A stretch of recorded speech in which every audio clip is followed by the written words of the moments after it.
रहीम।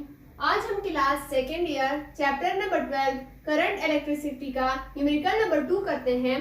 Numerical हमारे पास है a flow of charge of 150 coulomb through a wire in 2 hours, what is the amount of current in the wire. यानी जो flow of charge है, यानी जो चार्ज का फ्लो है वो 150 कूलम है एक वायर के जरिए 2 घंटों में। इसकी अमाउंट ऑफ करंट क्या होगी। हमें चार्ज भी दिया गया है जो 150 कूलम है, 2 हार टाइम भी दिया गया है। अमाउंट ऑफ करंट, उस वायर में अमाउंट ऑफ करंट कितनी होगी वो हम लोगों ने कैलकुलेट करना है। तो सबसे पहले हम लोग डेटा नोट करते हैं। डेटा में हमारे पास है चार्ज 150 कूलम, टाइम 2 हार्स। अब हमें पता है कि टाइम का जो यूनिट है वो सेकेंड है, यहाँ पर हार्स में दिया गया है। तो सबसे पहले हार्स को हम लोग सेकेंड में कन्वर्ट करेंगे। 1 हार में 3600 सेकेंड्स होते हैं। जब यहाँ पे 2 हार्स देंगे तो हम लोग 2 को 3600 से मल्टीप्लाई करेंगे तो हमारे पास आ जाएगा 7200। सही। करंट हम लोगों ने फाइंड आउट करना है। जब हम लोग डेटा नोट करते हैं तो उसमें से हमें खुद पता चल जाता है कि अभी हम लोगों ने यहाँ पे कौन सा वाला फार्मूला पुट करना है ताकि हमारे पास ये चीज आ जाए।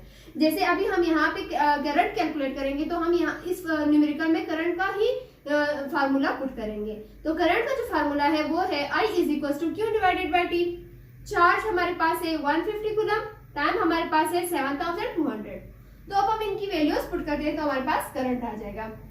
I = चार्ज की वैल्यू है 150, जो टाइम है वो है 7200। सही।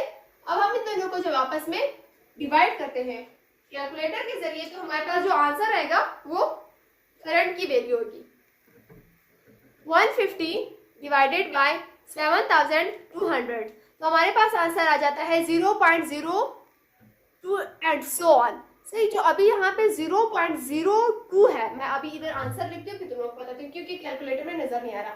0.0208 आंसर आया है। उसके बाद बहुत ज्यादा 3 वो मैं नहीं लिख रही। तो हमारे पास जो आंसर है ये जो 8 है इसको हम लोग राउंड ऑफ कर देते हैं तो हमारे पास जो आंसर है वो 0.02।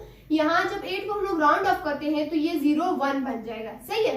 अब हम जो ये डेसिमल पॉइंट है इसको जब हम लोग यहाँ से 1 2 3 यहाँ पर लाते हैं तो जब मैं लेफ्ट साइड से जाती हूँ तो वो हमारे पास जो है ना माइनस में काउंट होता है।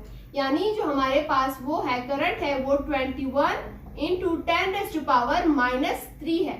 अब हम जानते हैं कि जो 10⁻³ है वो मिली के बराबर है।